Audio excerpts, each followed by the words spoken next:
Support for this episode of Judaism Unbound comes from the Oshman Family JCC in Palo Alto, California, whose vision is to be the architects of the Jewish future. The Oshman Family JCC empowers you to experience Jewish paths toward a life of joy, purpose, and meaning through innovative Jewish learning and wellness programs, community building, and initiatives to develop the next generation of Jewish leaders.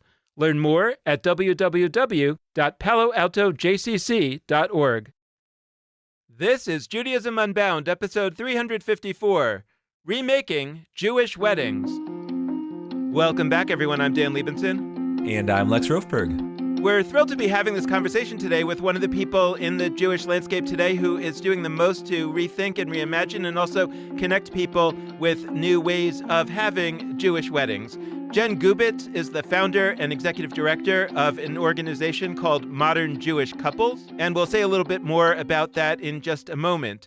Before we do that, I would be remiss to not focus on a new American tradition, which folks may have mixed feelings about. I certainly do, which is Giving Tuesday. It's a wonderful idea to have a day where we emphasize giving. Of course, we all know that it's become a day that our inboxes are flooded with so many requests from nonprofit organizations that it's not clear that they're really having that impact. So we're not going to flood your inbox on Giving Tuesday. Instead, we just want to put it out here today in the hopes that maybe you'll remember this on Tuesday. If you are inclined to make a gift to Judaism Unbound here towards the end of the tax year, we would be thrilled to receive it. We have one of the best impact per dollar of any organization in the Jewish world. So if you are inclined to make a donation, please just head over to judaismunbound.com/donate and make a donation as large or as small as you can afford or that you want. We really hope that you'll head over there and make a donation sometime this week.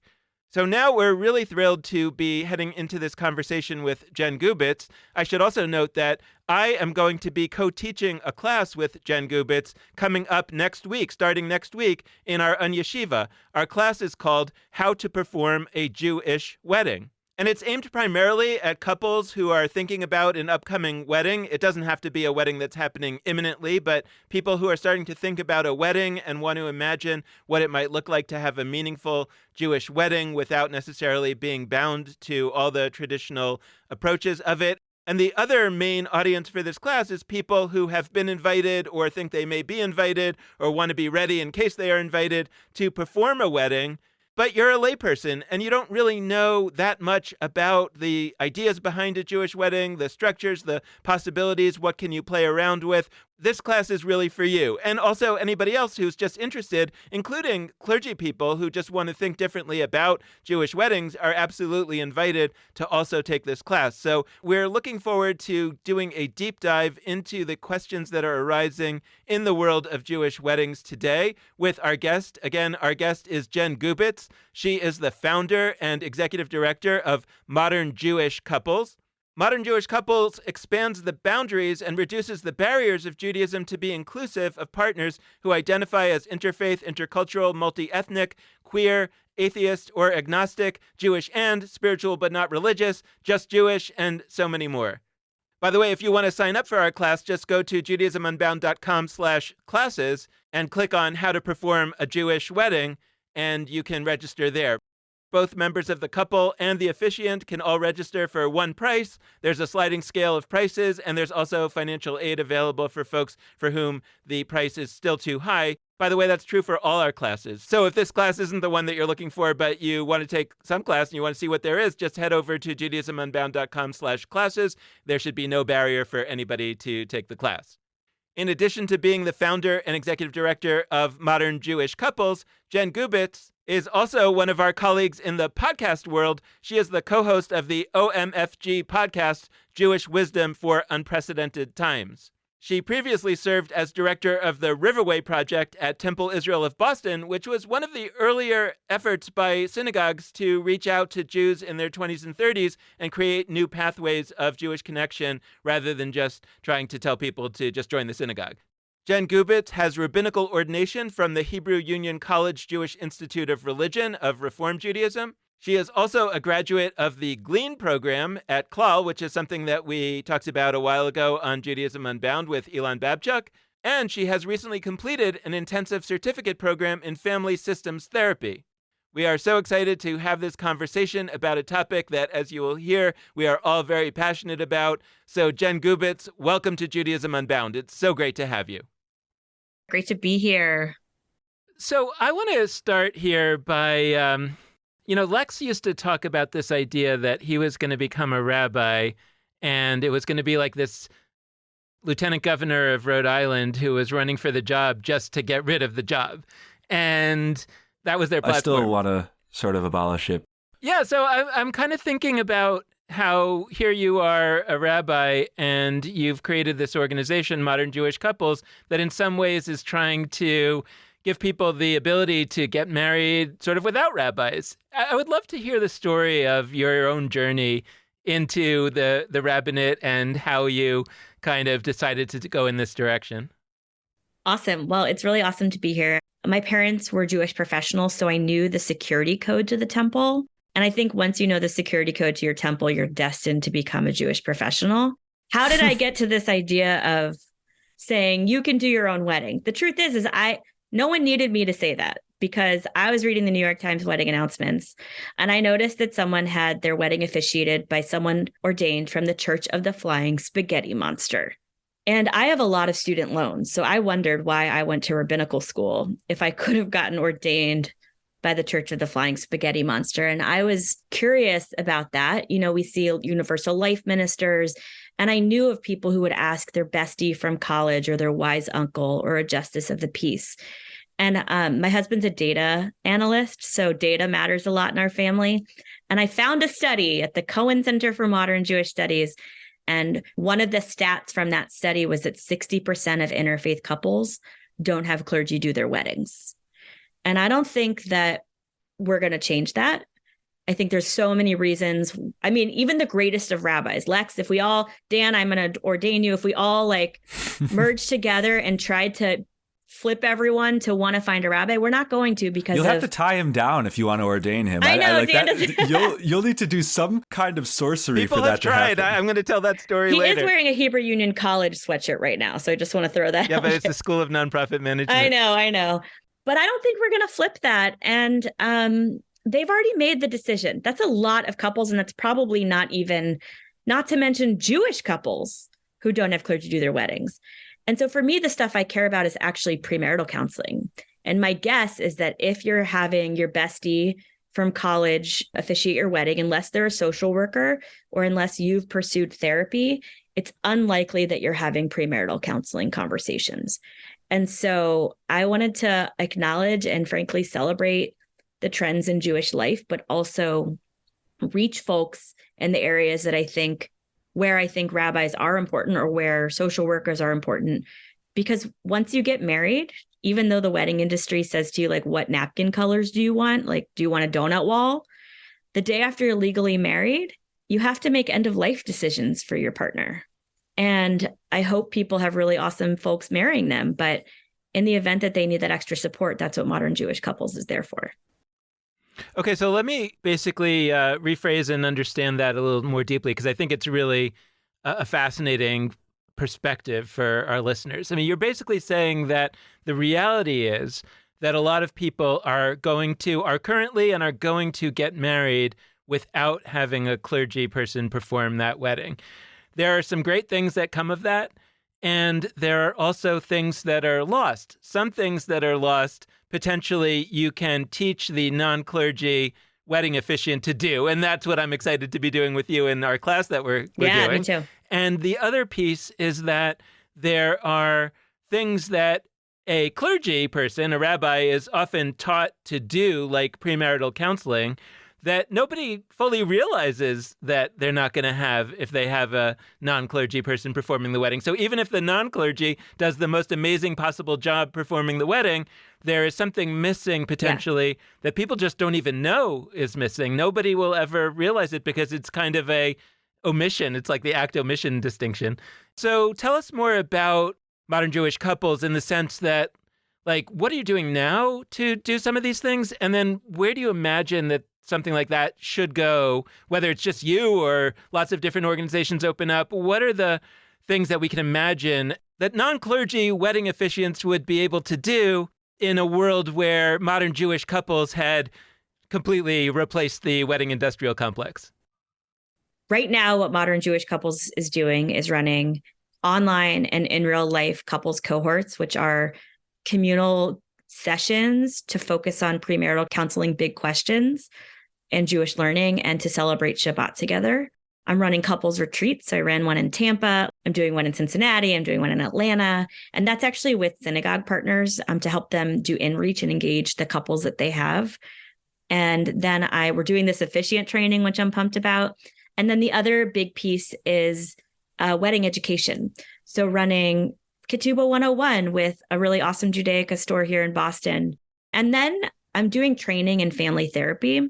And so then some of the social emotional questions like helping folks navigate the fact that they come from different backgrounds. That's true whether you're both Jewish or both from different backgrounds, is that you weren't raised the same and your pasts are different, and planning for the future requires intentional conversation. Those are the big priorities right now. And then going to do some clergy training too. We actually didn't get a ton of premarital counseling training in school. I found myself I've been out of school for 10 years, and I found myself in many places and situations wondering, who thought it was okay for me to do this? I don't have the training, and I should have gotten a social work degree at the same time. And so I want to help my colleagues feel confident and I think strengthen the way that they work with couples, even though I know they already are doing an awesome job. You kind of read my mind, because that's where I was going to go. And I want to start by saying, like, I am deeply aligned with everything you just said. I also candidly, so I officiate a fair amount of weddings, and I go about it super differently, because my avenue is absolutely what you closed with. I don't think I was trained to do premarital counseling. I had a few individual classes where we talked about it, but I don't think I was trained that well. And I'm a huge advocate of couples therapy, and there are people in the world that exist, some of them Jewish, some of them not, who are great at that. And I tend to be like, yo, this is a fantastic thing that you should do with a person that isn't me. I don't think that most rabbis went to rabbinical school because that was something that called to them or something that they're great at. So my solution in the question of, like, should we teach clergy to do premarital counseling better, or should we just have couples do so with other, like, trained people, has been the latter. But that said, I think what you're doing is also an admirable project. But, like, all that's to say, I officiate weddings, and I actually did not, until I actually did one, it's not something I was, like, super jazzed about. It's not something I was like, this is going to be awesome. I've come to the place where I'm like, this is the best thing ever. Like, I love weddings. They are sacred. And honestly, many of the couples I work with aren't people who use the language of, like, sacred or holy, but I do think that weddings are sacred. And when I say weddings, I'm talking about the wholeness of the experience. I'm not just talking about what we term the wedding ceremony. I actually think the entire day is, I'm going to say, ceremonial or ceremony. Like, the whole thing is ritual. We think that the ritual is like the 20, 30-minute ceremony with ancient blessings, sometimes a lot of them, sometimes fewer of them.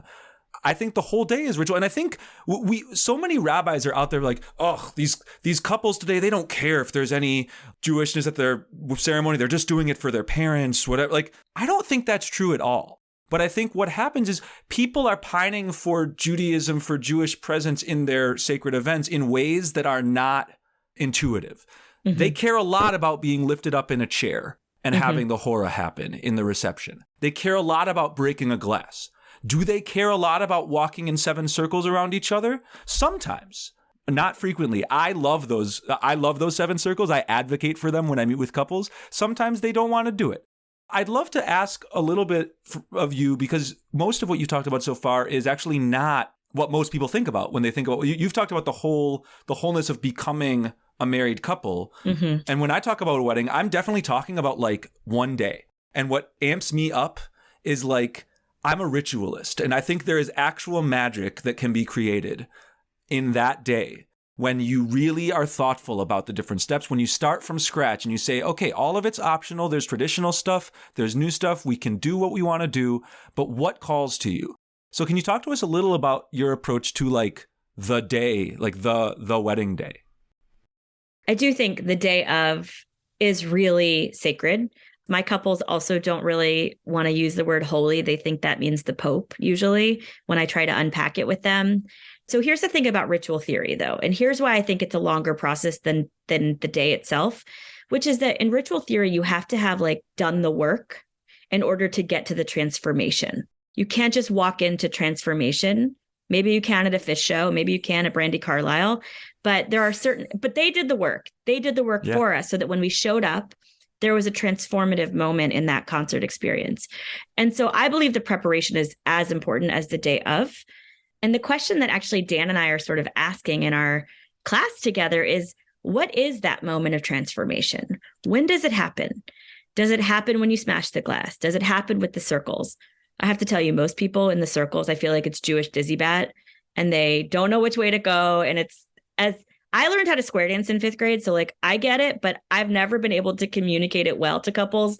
But so what's the moment of transformation? And I think one of the challenges with the ancient Jewish rituals that we have is that some of the language doesn't feel right for a modern couple. And so the vows, if that's the moment of transformation, I want them to be saying something that feels really true for them. For a couple to say to one another, I consecrate you unto me, which is the translation of a traditional vow, when they never use the word consecrate ever in their life in any other moment, feels inauthentic. And it feels like they are just doing it to satisfy the rabbis, as it were, the sages, the authority of the Jewish world. And so I actually have couples, I give them a lot of choices, but I think that Sarah Bareilles is actually a rabbinic poet, and she has a song called I Choose You. And so most of my couples, I offer them this option, say, I choose you with this ring as my spouse, beloved, partner, husband, wife, however they want to call each other. And then that third line is like, according to, and it has to be a sentence that's real for them. And so it probably isn't the traditions of Judaism. My own husband and I didn't say that sentence. Maybe it's according to the customs of Judaism and all humanity. Maybe it's according to the rituals. Maybe it's not. They don't want to use that sentence at all because they don't feel the need to reach back into history to make their modern day wedding feel credentialed or authentic. And then I invite them to finish with, I am my beloved and my beloved is mine, if they want. The moment of transformation is when they say a sentence out loud in front of other people that's true. And if that sentence is not what I just described to you and they have a totally different one, I'm in. I think there's other things about the transformation, which is like acknowledging grief and joy in the moment. We live in this world that is kind of like the wedding industrial complex, right? Like donut walls, perfect napkins, the wedding day has to look perfect. And when you come to your wedding day, you're bringing with you your whole life and all the people who aren't there that should be there, and all of the stories that you've discussed with your partner, and all the people that are there that you want there. And you're going to cry and you're going to laugh. And that's all what it means to be a human. And that's what transformation feels like to me, is when it doesn't matter what the napkins look like. People should have an awesome party, like go for it. But it's really about saying true things, which also means remembering who's not there and saying it aloud, and thinking about what our future is going to be together and saying it out loud. That witnessing by loved ones is the moment of transformation. But I don't think it can happen unless we spend a lot of time getting ready for it. Well, first of all, I don't know what a donut wall is, but it feels like something that I should know. That's something that donut walls like will make their like. way to our show notes to help Dan and anybody else who needs to read a link about donut walls. They're very in right now. It's a fun way of displaying donuts on pegs. They're delicious.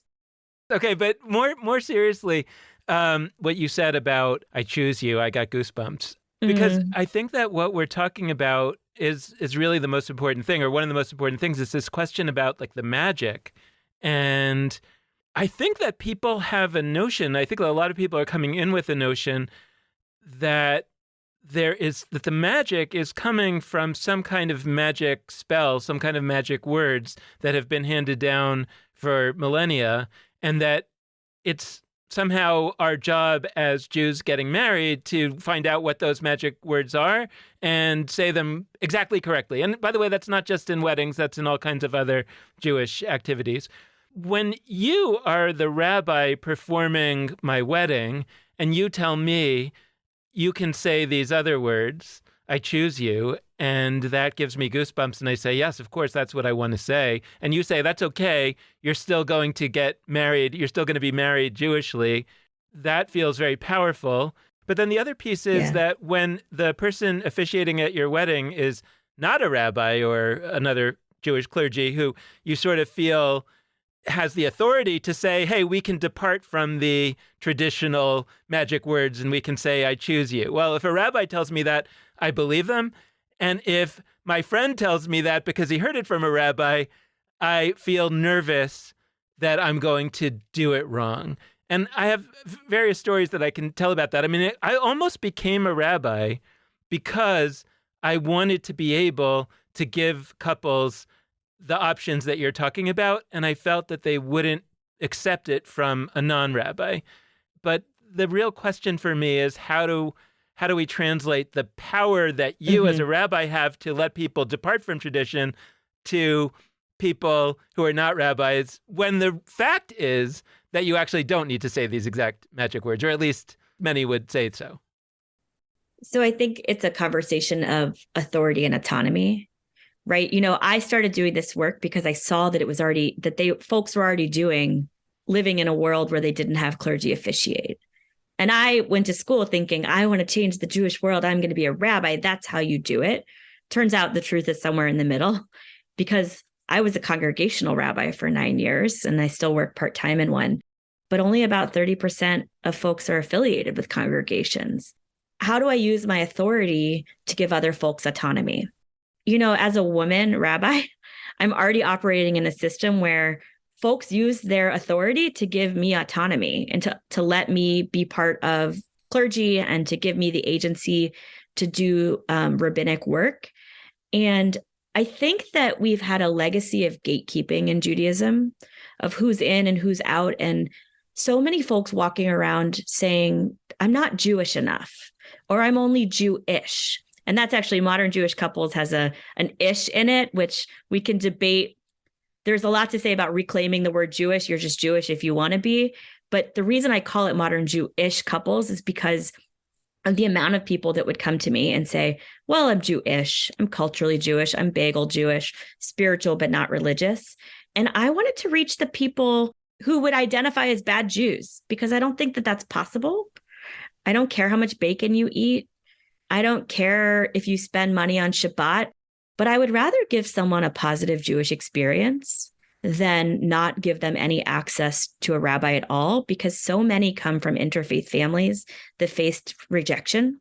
And that's coming up again in their wedding, what their parents experienced or how their family raised them based on that rejection. So by giving them autonomy and sort of the hechsher, right, the stamp of kosher, knowing that like more traditional rabbinic colleagues would be like, what you're doing isn't kosher, I don't care, feels really like what my work was meant to do. One thing I just want to say that I want all our listeners to know, and I want them to tell everybody else they know, so we can, like, by Jewish law, historically, it is not required that the person officiating a wedding be a rabbi. It's just not required. And I'm not being rebellious, Lex, with it. Like, that's not me creatively reading the tradition. That is straightforward. That is really clear cut. And it is, I'm not going to say entirely, but it is mostly the result of our interaction with Christianity and with other cultures for whom having a clergy, having a priest, a minister, consecrate, to use your word, consecrate, to sacralize, to make official a wedding. It is through our, assimilation into those kinds of predominant cultures that we have reached a point where it is normative for rabbis to be the ones officiating Jewish weddings. But it is among the least radical things that Judaism Unbound has done to say to our public, get non-rabbis to officiate Jewish weddings. That is not at all anti-tradition, quote unquote. I sometimes try to approach Jewish rituals and all rituals through the lens of, like, if there were no norms, if I had no idea what the person next to me was doing, what the neighboring community was doing, if I had no idea what anybody was doing for a certain ritual, what would I do? And if I were going to marry somebody and there were no rules, what are the chances I'm reaching out to a random person I sort of kind of know who has some authority position in my community to officiate the most important day of my life versus somebody I love and know really well. Really low. I'm not asking some random person who I met a few times because they're rabbi of my community. I am reaching out to a beloved friend of mine who's a good public speaker and good at making meaning out of special moments. Honestly, a lot of my friends who have invited me to do weddings, I've almost exclusively done people I know pretty well. They're asking me because I'm somebody who can give a decent spiel to a room, and I'm a rabbi. I wanted to say that piece about how this really isn't against any rules, because I think a lot of rabbis are doing a disservice here. I think a lot of rabbis are generally discouraging folks from having their loved ones do weddings. The idea that you have a friend who's Universal Life Church ordained. By the way, I was Universal Life Church ordained before I was ordained as a rabbi. In order to do weddings legally before I was ordained, I had to be technically ordained. So I got ULC ordination. I want rabbis to stop discouraging that. I'm sick of it. The idea that asking a friend to do your wedding is somehow like, oh, you're opting out of a rabbi. You're opting out of something sacred to just have a friend. I feel like it's talked about in this disparaging way, and it's so unkind to the people who have put a lot of thought into who they're asking to officiate this important day of their life, and who would, in fact, appreciate if that person was familiar with tradition. This is where, like, I do think we should be putting in time, like your class, to educating that set of people. What we shouldn't be doing is talking about this large group who are not rabbis but are officiating Jewish weddings. Like, that's a cohort of, you use the word Jewish professionals. I'm going to say Jewish clergy adjacent people, and they're not being given any skills because they're not trying to become rabbis, and we haven't created any pathways for them to get those skills. But like, basically, I'd love to hear from you, like, what are the positives, what are the great things about having a non-rabbi, quote unquote? That's not even a real category of people, but what are the plus sides of having that kind of person officiate a wedding, especially when they do have some knowledge base around how to go about sacred celebrations? Probably the most rich part of having someone who you've known for your whole life or for a long time, or who knows both of you, is the depth of relationship can really shine through. It can feel really equitable to have someone who knows both partners, who's sort of more neutral in terms of their religious affiliation, to make all sides of the family feel connected and welcome and engaged. I'll say, I often end up doing weddings for folks where someone's not Jewish. I'm pretty good at it, and I'm pretty good at making people feel comfortable. But I also imbalance. I'm an immediate imbalance, right? Yep. I immediately represent Judaism. And most folks that I've encountered are respectful of religious officiants. Even if they're Catholic, they like have a sense, or any other faith tradition, they're like, oh, you're the clergy person. We got it. We're cool. But there's still so much that it brings, so much baggage that can come with it when you have an officiant who doesn't represent the religious tradition of both couples. The other reason that having a friend or a loved one or a wise uncle do it is because you might not describe yourself as religious. And if a rabbi or a minister is a religious officiant, then that just feels alienating. And I think some of that, we have a challenge, I think, with how we describe religious and spiritual and cultural. I think that those terms, which many of which we really get from the Pew study and sociological stuff, need to be unpacked. Because usually when people say I'm not that religious, they mean I don't believe in God, I'm not so sure about God, or I haven't thought about God since 7th grade. So having a rabbi come in at your wedding when you're not thinking about God just might not feel like the right fit. And so having an officiant who's neutral, doesn't necessarily represent religion, but really can serve as, we call an officiant a misaderet or misader kiddushin, the orderer of holiness, the orderer of the ritual, the one who puts it all into action. And I think that anyone could lead a Seder, right? It's the same root, misader and a Seder. At Passover, anybody can lead a Passover Seder. Exactly. Clarify. Sorry. Thank you for clarifying that. So I think that giving agency to folks who can beautifully order your ritual and know you can be really powerful. Well, and I want to sort of bring in another sort of perspective, which is that I've been to many weddings that were officiated by a clergy person who did not do a very good job. And I don't mean that as a criticism of the field. What I mean to be saying is that I'm not convinced that there is a net positive to having a official clergy person do your wedding or whatever ceremony than not. What you really should be looking at, like Lex, how you were talking about it, like who's the person that you know, who's a good Toastmaster, I was once invited to do a funeral and, and I said, oh, by the way, I'm not a rabbi. They said, no, actually, the person hated rabbis, so that's why we're asking you. But here's another thing that I actually encountered recently, which is that somebody got in touch with me to ask if I could help them find a rabbi to perform their wedding, and they were having an intermarriage. And so I thought, like, okay, well, I mean, I know lots of rabbis that are willing to do an intermarriage these days, so that's not going to be hard. And I started calling around, and the problem became not the intermarriage, but the fact that the wedding was scheduled to be on a Saturday afternoon.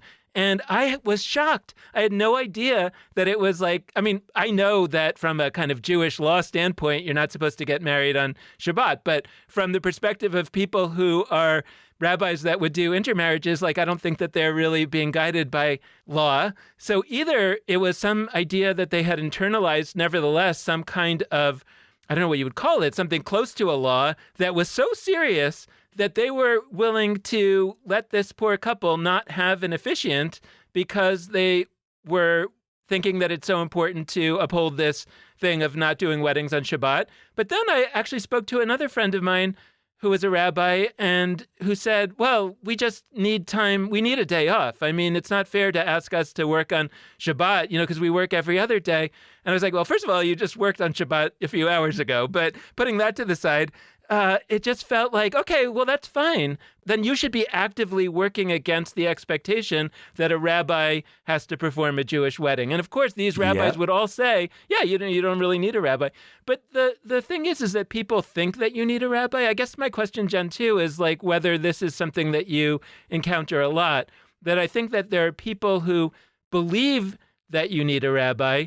You could open all the books and show them that you don't need a rabbi, but they're still going to kind of feel like it's wrong.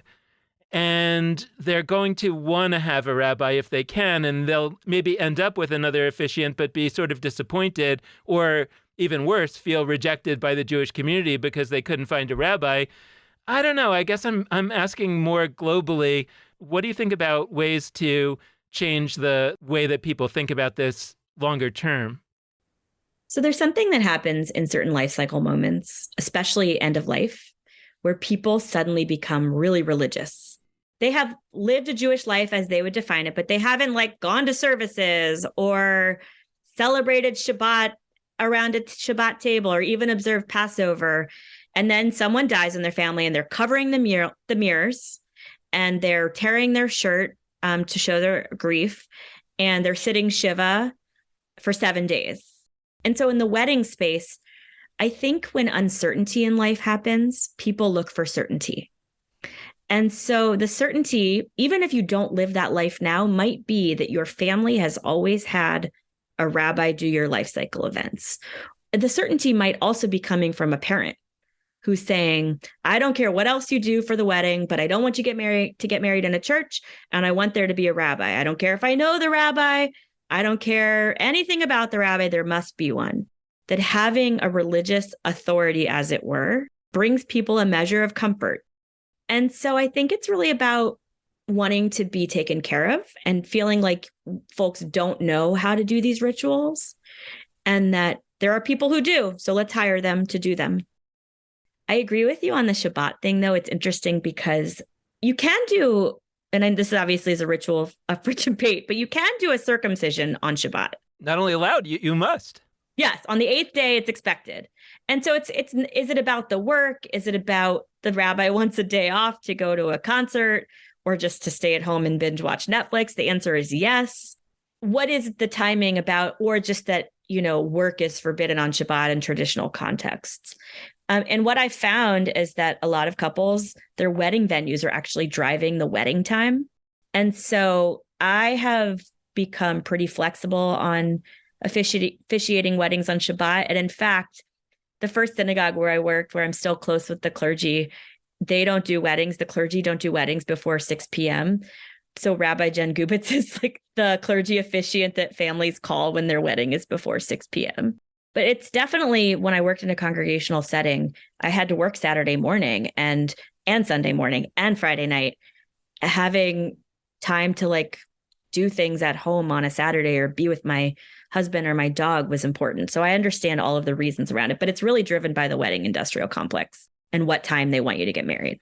Yeah, no, but I totally understand that. That's the thing. I want to be clear that I'm not trying to criticize the rabbinic profession here. The criticism that I have about it is the attempt, whether intentional or unintentional, to sort of monopolize the role of wedding officiant and to say, including through subtle measures like, oh, but wouldn't you want your beloved rabbi from your congregation to do it, right? And just kind of putting a thumb on the scale that, of course, you should have your rabbi, and then saying, but no, I'm not going to do it at 6 o'clock, until 6 o'clock on a Saturday, and putting you to a choice between some claim of the right way to do this Jewishly and the fact that you actually care about your guests not having to take off work. So being able to travel Saturday morning, have the wedding Saturday afternoon, and then travel back home Sunday morning, right? That actually, and again, if you're an Orthodox Jew and you can't do that because of Jewish law, fine. But if you're not, then why is it that we are getting in the way of people actually, in my view, making Shabbat more wonderful by having a wedding on it because of some set of either set of notions that really aren't relevant to those people or realities of the fact that these rabbis deserve to go to the fish concert. So let them go to the fish concert, but let them deputize somebody else to perform that wedding. Yeah, totally. And I know of a couple who intentionally got married on Shabbat because it's a way, like if Shabbat is a holy day or a sacred day, a special day that's different from all other days of the week, your wedding day is a holy day, a sacred day, and different from all other days in your life. Why not do it on Shabbat? Bless some wine, have a little challah at dinner, and you got your holy Shabbos together.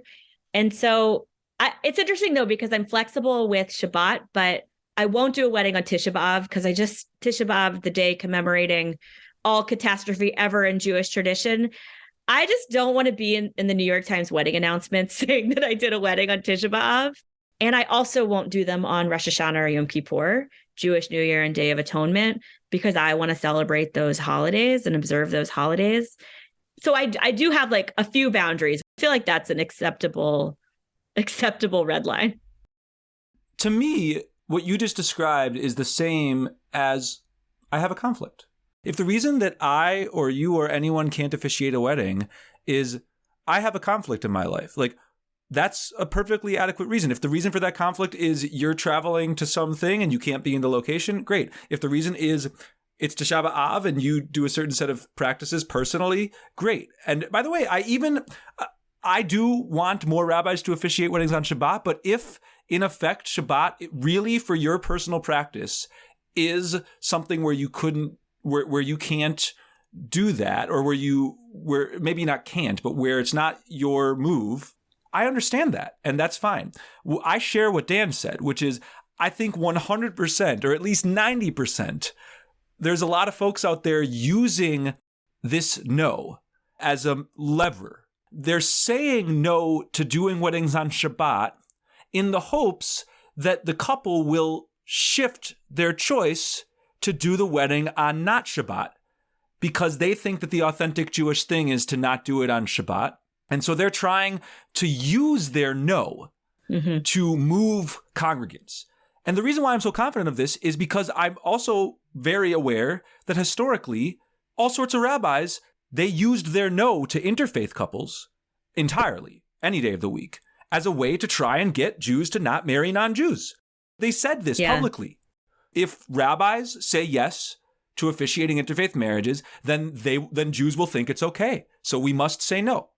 When I know that was the tactic and still is the tactic in certain communities, there's a deep and really harmful history of using life cycle events and using the fact that people do want rabbis to do life cycle events as a chance to try and force families' hands into being more Jewish. And I'm going to say like Jewish TM, not actually to be more Jewish, but to check the right boxes, to be hashtag Jewish, to like commit. And there are other rabbis, by the way, who say, I'll do your wedding. You must commit to me out loud that you're going to raise your kids Jewish and not anything else. There are rabbis that say that to all their couples, whether it's two Jewish spouses or others. I hate that because that's implying the purpose of marriage is childbearing, and that's a whole other side of it. But like, we've got all sorts of rabbis in all sorts of ways using this day to put Jewish peoplehood or Jewish tradition up against the thing that you and your loved ones want to do. And I can't oppose that any stronger. I really, I don't, and honestly, some of the time, I don't want those people officiating anybody. Like I know they're saying no. Like the fact that you think that what a wedding is like a moment that is mostly like enshrining that you care about Judaism. It's just off base. The goal of any officiant at a Jewish wedding is to serve the creation of a sacred experience for two people mostly, but also for their nuclear families, their chosen families, and for everybody who's in attendance. That's the goal. And if that goal is being sidelined in favor of quote unquote the Jewish people, certain actions that we could do today will serve the creation of more Jews in the future or not, I'm uninterested in that. So I guess like that's me articulating pretty hard line what I don't want to see Jewish weddings envisioned as. What do you perceive as happening that day? So you were talking about when's the moment of transformation. I guess what's the transformation?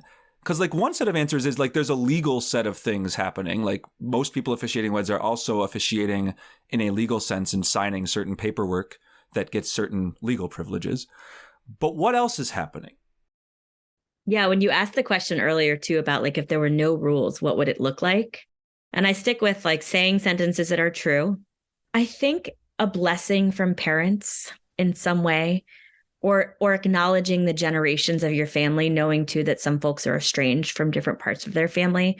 So that might not be right, but some sort of communal blessing and witnessing of your family and friends saying, yeah, we're in with y'all being together. And also that we're invested in your future together. We're not just signing your ketubah as witnesses, not just signing your wedding contract as witnesses, but we're also here now because we want to be here for you in the future. If couples come from different faith backgrounds, I think representing their either cultural or ethnic identities in some way also brings our ancestors into the picture. And then some sort of blessing that is about hope. I think that's what weddings really are, is an investment in hope. And actually in couples therapy training, one of the roles of the couples therapist is to inspire hope. And I think a wedding celebrates that publicly. And so the moment of transformation, I think it still happens with I Choose You, but I'm totally open for, I don't really do wedding ceremonies that are that radical. I just give them lots of choices about how they want to participate in a general semblance of rituals. And I've never had a couple say to me, we don't want to do any of that. So I'm kind of excited about the idea of like, if I were to get married again and we didn't have any Judaism to rely on, what would we do together? We would like wear sweatpants, drink seltzer water, and hug each other, and then like eat cupcakes and hug our dog, and we would be married, and that would be awesome. But we're like tragically Jewish over here, so we would definitely throw in some Jewish ritual. But it's a fun question to think about that I would love to revisit now that you've asked it. Well, it brings me back to what you were saying earlier about the question of, or what you and Lex were talking about earlier about the question of God and religion. And you said, one of the reasons that people may not want to have a rabbi is that they don't think of themselves as religious, and they think of a rabbi as a religious figure, all of which is up for question, right? I mean, there's a lot of rabbis that will say, no, you don't understand rabbis. We're not religious figures, etc. But that's the way that people are experiencing and perceiving the world. Yeah. And by the way, I'm all in favor of if rabbis want to go through a rebrand, and to really figure out how not to have people have those perceptions. I'm in favor of that. And that's why I'm sort of asking about these questions about like the short term, how might we do the ceremony differently if we're getting married in the next few months, versus this long term, how do we undo certain ways that people have of thinking about weddings, other life cycle rituals. Actually, my daughter recently wrote an article about her bat mitzvah and how she wove her own tallis. And she wrote in her article that she was very nervous about weaving her own tallis because she was worried that somehow she would invalidate her bat mitzvah. But this idea that one might invalidate their life cycle ceremony by putting a foot wrong, I think is much more common than we might even assume. And so this long-term question of how do we change the way that people's perceptions are, I think is a really critical one. I have to say, when I'm bringing out the Torah for bar mitzvah families for coming of age ceremonies, you can't make the Torah unholy. I don't care if you're Christian, gay, trans, can't make the Torah unholy. But I think we've preserved Judaism in some ways where it feels untouchable. And that's not going to keep us moving towards a future with people, you know, when you're a leader and you look behind you and no one's there, right? You want to make sure that people are with you, not even just behind you.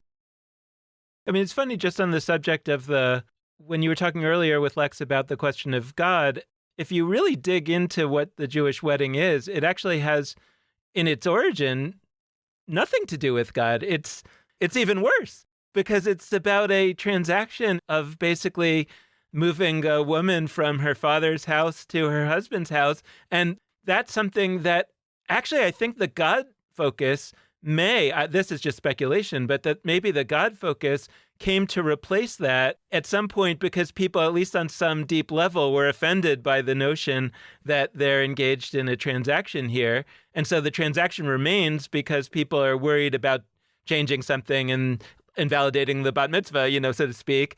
But they add this other element. Now, the new element that was added, which is the God focus, is now not registering well on people. So the question becomes, and back to what you were talking about earlier, what's next? Should we redo it from scratch so that it is a newly built, what Lex's question, a newly built ceremony that connects to what would we make this if we were doing it today from scratch? And I think that you and I and Lex, I think you too, right, are all on the same page kind of saying, no, that's not really what we would do, right? We would riff on the Jewish content from the past, but we wouldn't be locked into it in a way that undermines what people are trying to actually achieve today. If it's no longer about an exchange of property, so if it's no longer about the money transaction and it's no longer about God, is it about family? Is it about love? Is it about joy? Or are we putting too much emphasis on it, actually? One could also say on the bar mitzvah, and I think some of that comes from the way that consumer culture has impacted religion in general.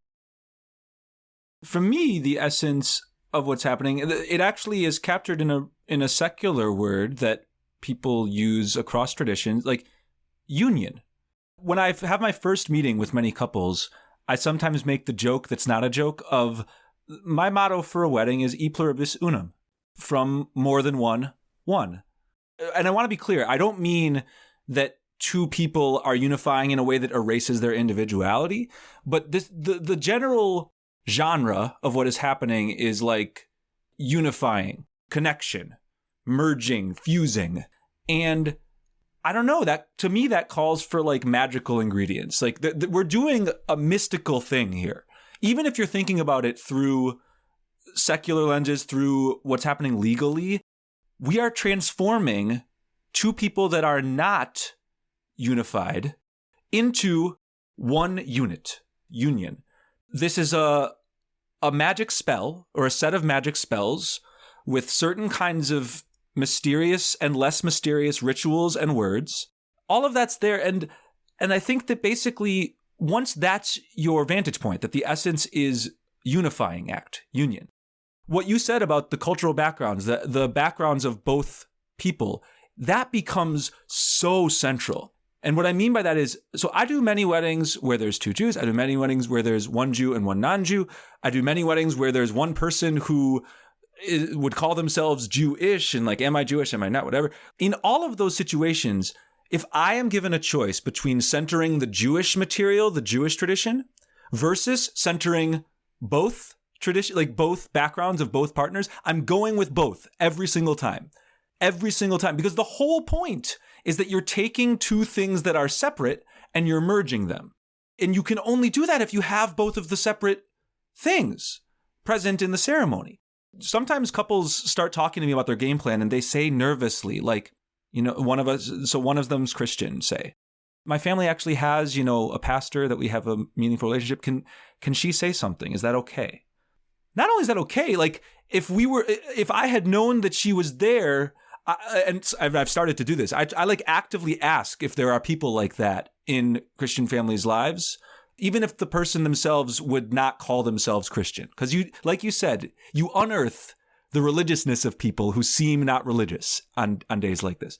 So there are rabbis who will do interfaith weddings, but they like put their foot down and won't co-officiate. I want the presence of all, I want everybody's family connections, cultural connections to be there, because what you're doing is then creating a unit from that diversity. Many rabbis historically, they've seen weddings as a battleground. Really. It's a moment where either the Jewish people wins and a family that could become not Jewish or assimilated doesn't, or they do. And I think that framework has driven so many choices.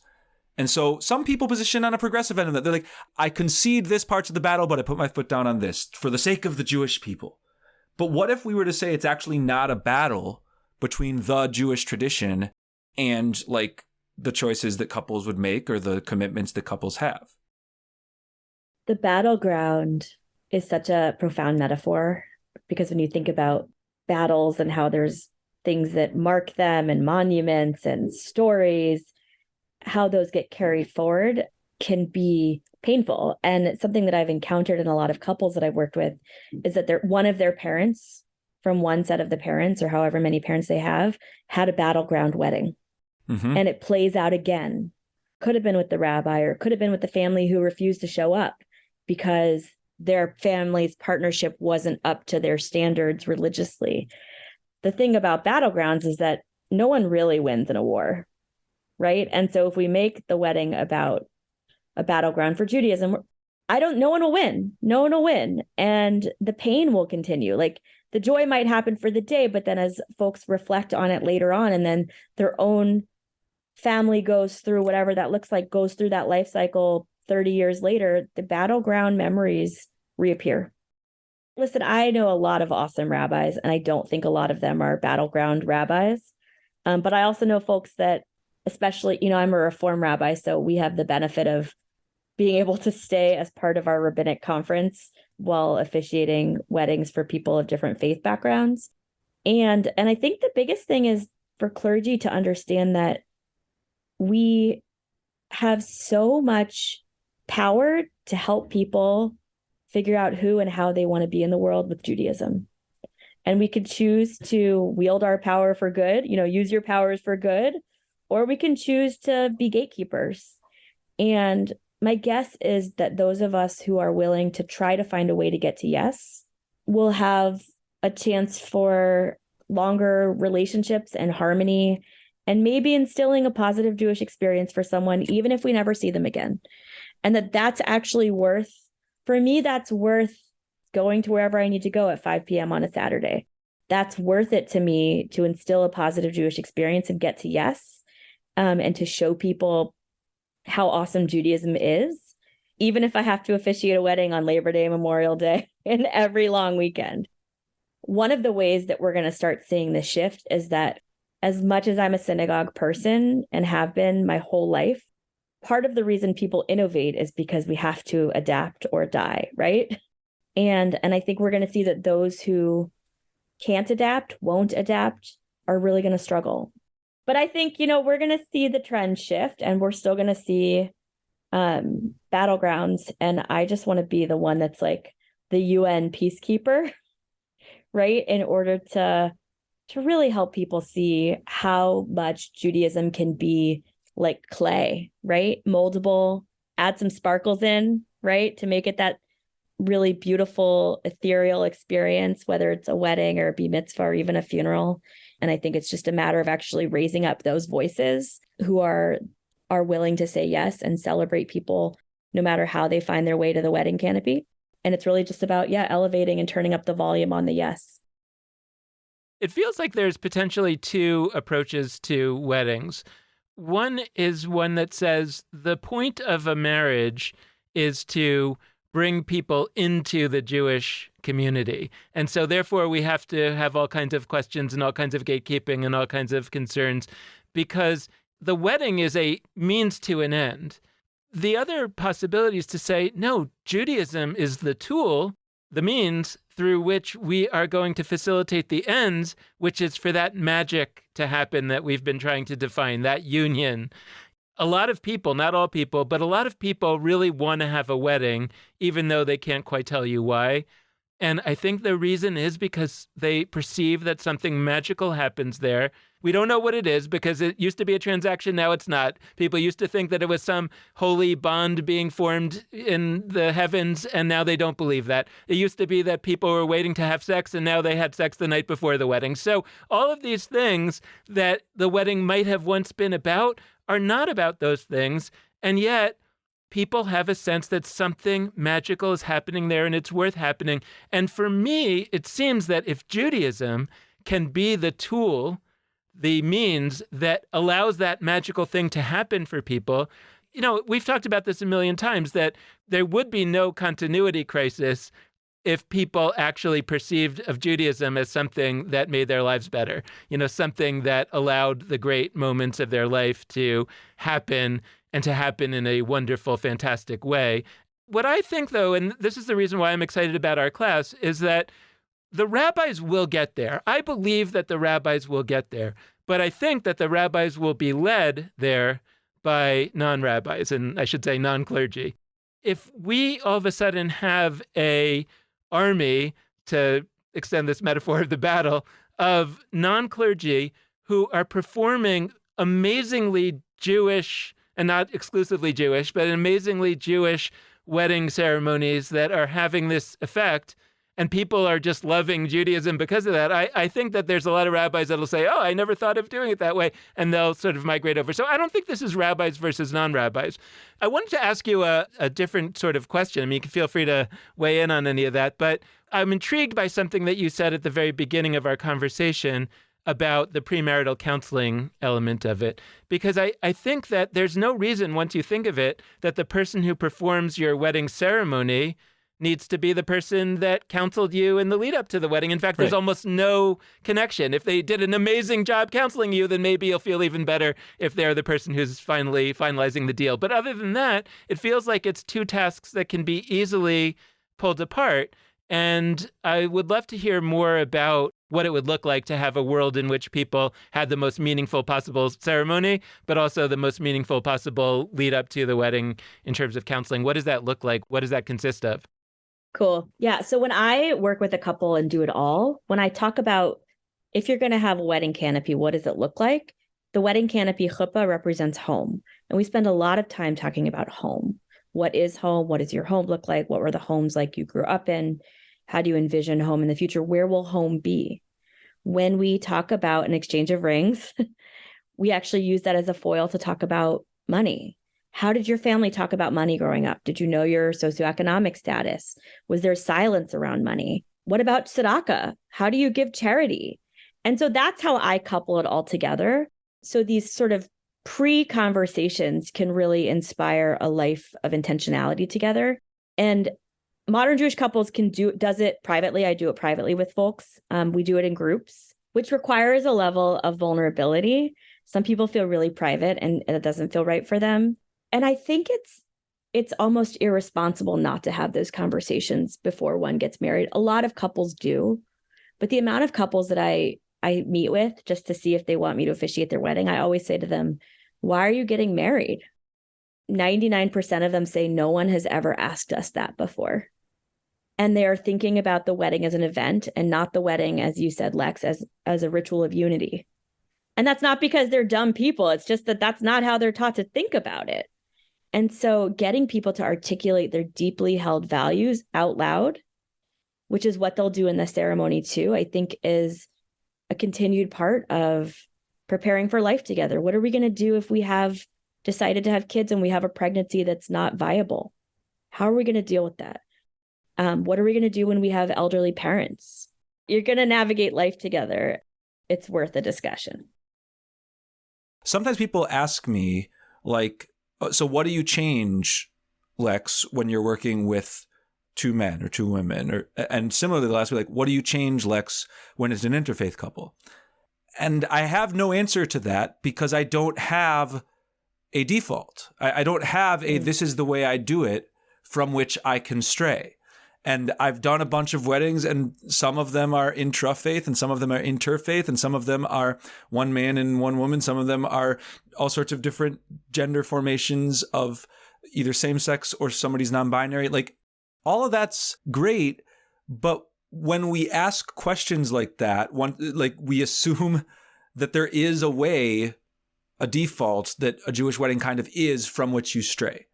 And if I were to sum up this entire conversation, I think it's basically that shouldn't exist. Like, yes, we have traditional rituals. We have circle walking. We have 7 blessings with particular Hebrew words. We have the ketubah that you talked about. Like, all those are there. But there's a lot that Jewish weddings do that are not those pieces. And that's not straying from tradition. That's just centering whatever couple is in place. So there is no word I say with one man, one woman couples that I won't say with other gender formations. There is no word or phrase in Hebrew or English that I won't say with interfaith couples that I will say with two Jewish person couples. Sometimes that surprises people because people will say, oh, but there's a part that says, according to the laws of Moses and Israel. First off, it says in Hebrew, Kadat Moshe Israel, according to the custom of Moses and Israel, the religion, you could say. Like, Moses' custom himself was he married a non-Jew. Possibly two of them. I have no problem, zero, saying Kadat Moshe Yisrael, according to the custom of Moses and Israel. I have no problem saying that to a couple where one person's Jewish and one not. I'd love, as we close, for you to get at the ways in which part of your course's goal and part of your work in general with modern Jewish couples is really to state that what makes a ceremony, whether it's a wedding ceremony, any other life cycle ceremony, or any ritual, what makes it Jewish isn't that you're doing the set of things from Jewish tradition. It's that the people involved are staking it on a claim of Jewishness. They're staking it on connections to Jewishness, and there's probably Jewish people to some number involved. So we're going to cover a lot of good stuff in our class. We're going to talk about what is the moment. And we don't agree. I'm not sure we even have figured it out of how you want your moment of transformation to be. We're going to play a game called Do, Dump, or Marry. What are the things from the Jewish wedding ceremony that we want to keep? What do we want to dump? What do we want to add in? We're going to talk about the traditional structure, but also figuring out how to create space for the the magic of the ritual, really to give folks a toolbox and a sense of capability in ritual officiation and empowering innovation. And I think, I realized, Dan, you keep talking about magic, and I keep talking about it's about saying sentences that are true. And so I was thinking about the word abracadabra, right? Abracadabra, it happened because it's magic. And it's an Aramaic phrase originally, and it means I will create as I speak. And I think that's such an open-ended intention for how we're going to do this course together. But I think we're really inviting folks to figure out what it means to create as we speak and what it means to bring the magic, whether that is sparkles or glitter or the donut wall, but also the magic of unity, Lex, to bring back to what you said. And I'm excited to see who's going to join us. A lot of smart, curious, interesting, creative people. And I'm really thrilled to see what we create. What's going to make you want to yell Mazel Tov, congratulations, or in whatever language you want to celebrate? What needs to happen in a ceremony and the day of and in the pathway up to it that leads us all to cheer like, hell yeah, those two got together. Thank you so much, Jen Gubitz, for joining us. This has been a fantastic conversation. Super fun, guys. And thanks so much to all of you out there for listening. We hope you've enjoyed this conversation, and we hope that you'll tune in again in the future. Another reminder, like Dan mentioned at the top, we've got some amazing Judaism Unbound mini courses coming your way. We've got 5 different options for you. You can check them all out at judaismunbound.com/classes. In general, always be looking for new Unyeshiva courses. There are a bunch, and they're really awesome. With that, we are going to close things out. And as we do so, we'll encourage you to be in touch with us. We love hearing your questions, your thoughts, your concerns, your ideas, all of those things. And you can be in touch in any of the following ways. There's our Facebook, Twitter, and Instagram pages. All of those are at Judaism Unbound. There are our email addresses, dan@judaismunbound.com or lex@judaismunbound.com. And we also deeply appreciate if you are able to support us with a financial donation of any amount, whether a monthly recurring donation or just a one-time gift. We are deeply, deeply appreciative, and you can do that via judaismunbound.com/donate. So thank you so much for listening. And with that, this has been Judaism Unbound.